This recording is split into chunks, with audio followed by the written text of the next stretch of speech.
É que hai unha frase que se repite moito tamén, pero somos porque foron, entón é que... É o que permitiu manter esa tradición. Quero dicir, se non foran elas, e non o verbalizaran, non o pasaran a outra xeración, na que era moi importante a comunicación verbal e pasalo de forma oral, porque non había como registralo. Entonces, se iso se chegara a perder,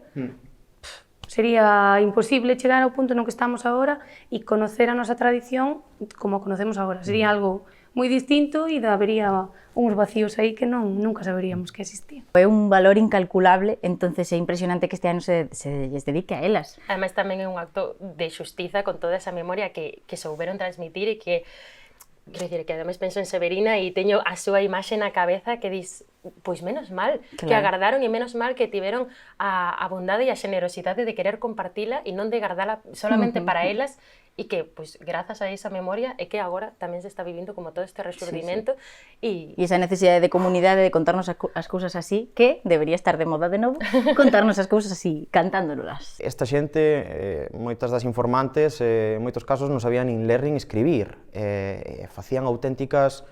poesías, é dicir, eses dobles sentidos, esas rimas, é dicir, métrica,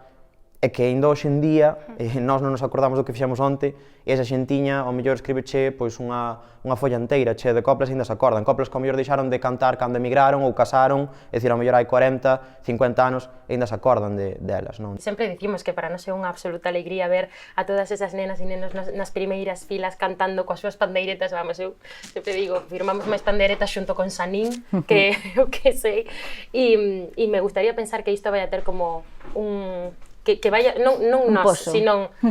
toda esta escena que está acontecendo, que vaya a deixar un pouso, efectivamente, e que detrás de nós virán moitísimas, bueno, ao lado de nós, máis ben, virán moitísimas outras.